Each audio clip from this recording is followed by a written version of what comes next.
Alrighty, guys, it's 4:30 on the drive home for Thursday. Wayne, Tanya, and Brian all alongside. Hello. Hey, we're back at it. Yes, we are. We have a special guest with us this afternoon.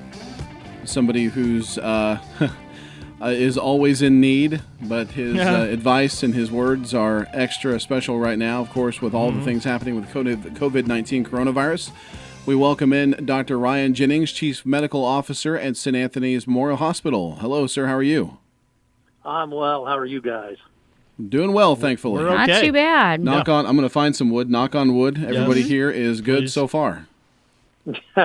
Laminate counts when there's something like this going on. That's right. Yeah. Yes, it does. It does.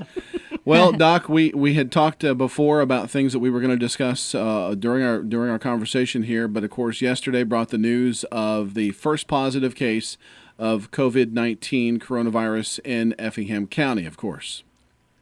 Yes, it did. And, this is something that, of course, is fully anticipated. But fortunately, we've been very lucky to have potentially delayed that for quite some distance, which has given us opportunity for a variety of preparations. The health department's done a fantastic job in helping coordinate response around this and was quick to communicate it to the public, which I think is very important.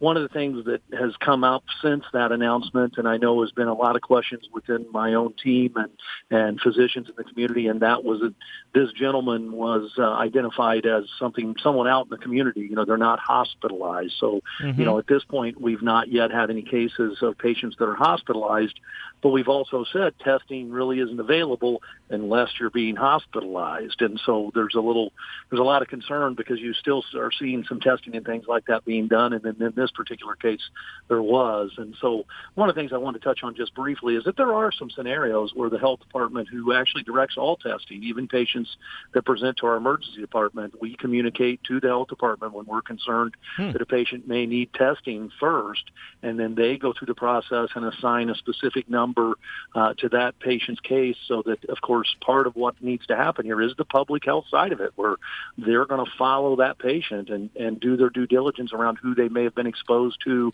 et cetera. And so from time to time, the health department will have someone call or have a provider call that meets little different criteria. Maybe they're not needing hospitalization. They're not that sick. But, for example, a healthcare worker is probably the perfect example of someone that, it may be at risk, and if they become ill, they may expose many, many people. And so even though they're not being hospitalized, the health department may give direction to go ahead and test that individual. So there are circumstances, because I know it's frustrating to folks, because, there's a lot of folks asking about getting tested and with the limitations and the availability and honestly, more importantly, that a negative test today doesn't mean you're not positive tomorrow or the next day or the next day. That's true. Yeah. So it unfortunately, sometimes negative testing leads people to make maybe not the best decision on how they should be following the directions around staying home and those types of things. So, I just can't highlight the teamwork between the health department, the hospital, the providers within the community, et cetera, for doing a great job. We did yesterday, when you think about preparation, and again, this is why we were blessed to have had a community that's done a great job at doing the self-isolation, and so we're not seeing a large prevalence in the community. But we did go ahead and open up our special respiratory unit at the hospital, so as patients arrive with respiratory symptoms, even if their testing is still pending. Oh, I think we lost you, Doctor. We did lose him. We may have lost the Yes. We cell phone lost the connection. cell connection for some reason. I heard him blip out just for a second. Okay. And I do know, I've talked to a couple of different friends that work for different cell providers in the area, that our cell networks are unbelievably stressed right now. Really? Yeah. I've had trouble twice today in my house. I had the phone ring once, looked down, and it didn't ring anymore. And it's just because we're overloading the network with everyone being off work. Right. Kids all at home. Those darn telemarketers. Yes. Man. Haven't heard a one in like a while. It's interesting. I had one today. I'm getting All some right. weird Yeah. stuff. Well, we'll see. Okay. Dr. Jennings, do you join us again? I did. I apologize. My phone sent some kind of alarm thing, and it canceled the call. So, Hey. Oh, well, that's not good either. Hey, no, it was nothing of significance. You know, it's just, welcome to technology. that's right. Hey, if that's the worst thing that happens, it's going to be a good day. Yeah, an Yeah. alarm That's clock. right. Yeah. That's right. So, Hey. so we were talking a little about opening up the respiratory unit, Yes. and the idea of that is to make sure that we do have places where we can specifically isolate patients where we have concern that they might be infected, so that they're kept separately, and we can minimize the number of staff that are exposed.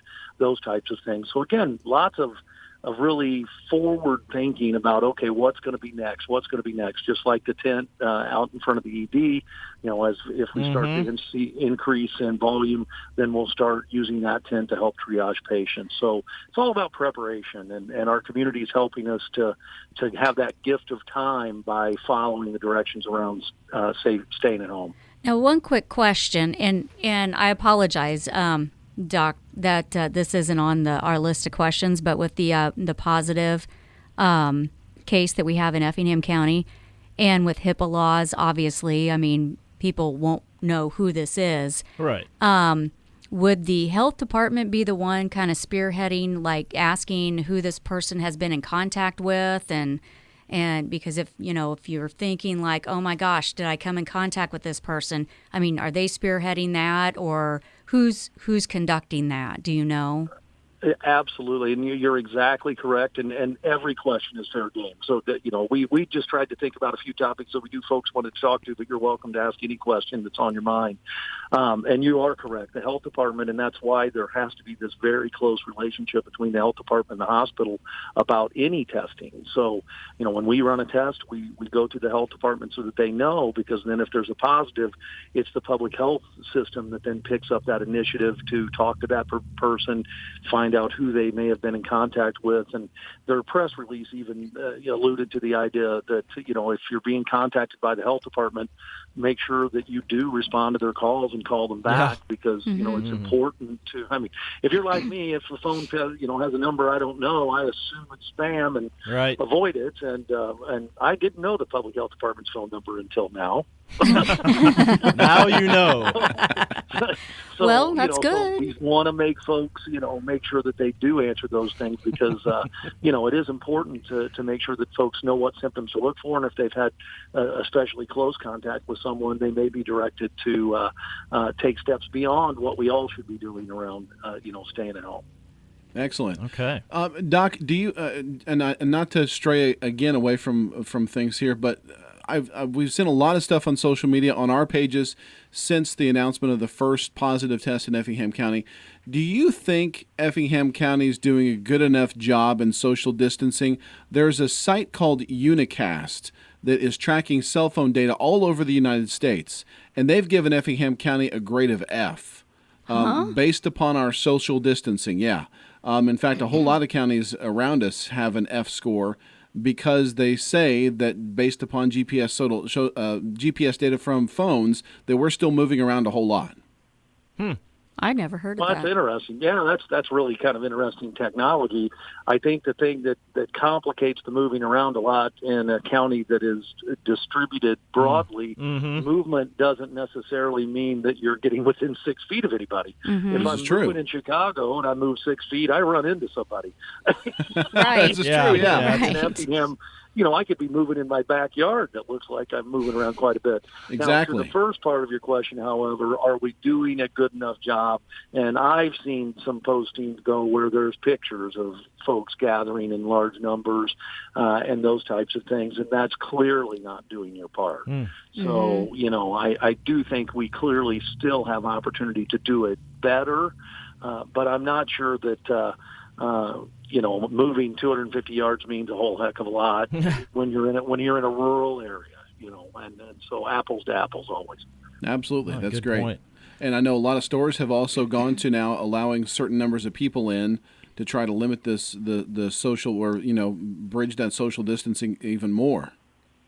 Yes, and I'm really appreciating some of the the stores with markings on the floor because some folks don't have a good perception of what 6 feet might be. I also really appreciate the stores that are opening up earlier hours or recommended hours specifically for patients that are high risk. I shouldn't say patients, but for community members that are high risk of acquiring the disease so that they can be there at lower volume times. And I sure encourage, folks that need to use those hours, do so if you can't find someone else, a family member, et cetera, to simply take care of those errands for you. Well, very true. Doctor, last time we spoke, it was a lot of information still coming out, and people were still getting reminded of what they can do out there, social distancing and sanitizing and all these measures of things to do. And that's very informative, and we're still reminding people, and the hospital is too, and that's all good. But is there anything else that you would recommend? I mean, we've heard this little trend, I guess you call it, of people making masks that even some hospitals are taking. Also, the need for personal protective equipment, I think they call it. What do you have to say about that? Is there anything else that people, maybe they're looking to help in some way? What else can they do besides protecting themselves and social distancing that might help the situation? That's an outstanding question, and I think all of us are going to now know what PPE means. It was just Yes. we talked about in healthcare around exactly what you said, personal protective equipment, and it really didn't belong in the normal world's lingo. And now all of a sudden, you have to think about these things. And when we're talking about it, we're talking specifically about medical grade materials that are there to protect the healthcare worker from any type of exposure, whether that be a splatter of blood or, in this particular circumstance, transmission of the virus through the air. And so, those specialized masks and things that you see folks dressed up on TV to keep our healthcare workers safe. So as a community member, though, it really is great to see the outpouring of support for our hospitals, not just here, but everywhere, with some of the things like the homemade masks. And we're actually collecting them in front of the hospital. Our Facebook page actually has some instructions on folks to how to sew a mask. And the masks that are made by community members that are just made out of fabric have a really valuable role in stopping basically droplets from flying forward. So when you're coughing, when you're sneezing, they are controlling what we call the source, meaning you might be carrying it. And so if you cough, you're coughing into your mask. Right. On the hospital side, we're really trying very hard to make sure that then we conserve the medical grade PPE that has more waterproofing, more vapor barrier, those types of things, so that if they do get splatter, it has an additional layer of defense above and beyond a homemade mask. And so the two things that come to mind, again, number one, you've already hit on, that's socially distancing, because the first thing we want to do is stop this thing before it even goes any further. And by doing the hand sanitizing, the coughing into your sleeve, and most importantly, distancing yourself from another, that's how we will stop the spread. But as far as helping then beyond that, using a mask when you're out in public to, again, stop it. I mean, when I sneeze, shoot, my computer screen, looks like a mess. It's just reality. I mean, a sneeze travels a significant distance. That's where the 6 foot came from. And so wearing a mask can help that from spraying, a great distance unintentionally. And those asymptomatic folks may just sneeze because there's pollen and all that kind of stuff. But when they sneeze, there's actually virus there. And so that's why you see us using those masks that folks are making for us to help mask visitors into the hospital, although obviously that's been significantly restricted. But for those few scenarios where visitors are coming in, they're being asked to mask. And similarly, patients that are coming in that don't necessarily have respiratory symptoms are being asked to apply a face mask as well. So It's amazing, and we have had significant amount of supplies of N95s and medical grade equipment donated to the hospital during this time, and those will be undoubtedly, well, let's not say undoubtedly, let's hope that they don't become a necessity, that we won't end up burning through that much supply, but certainly it helps the stockpile for us to be ready to use those when we're having to take care of patients that truly are proven to have the disease. Well, Doc, we cannot thank you enough for taking some time to talk to us. You do this so well, we could talk to you for like an hour, man. We really could. Yes. And there's a lot of topics about this. If people have questions, is there a good resource online that you would direct them to? The cdc.gov is a great website, and you're looking at the same information just as quickly as I am. IDPH, very similarly, which is, I believe, idph.il.gov. Has great resources. Our own Effingham County Health Department has a Facebook page that actually updates you on how many tests have been performed in Effingham County, and some more specific county data that we don't always have as the hospital.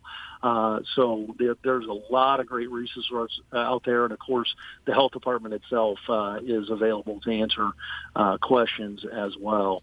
There was one other thing, if I could just real quick and squeeze in, that I mentioned. Absolutely. That is Easter. And, we are an incredibly faith-based community, and that is part, I believe, of why we have been so fortunate so far, and we're looking forward to the Easter holiday. But unfortunately, I think Easter, out of necessity, has to look a little bit different this year. And, with our large families and things like that, that involves great-great-grandparents in Effingham, which is amazing, So, thinking about how we're going to keep those loved ones safe and distancing ourselves, unfortunately, into small groups if they gather at all.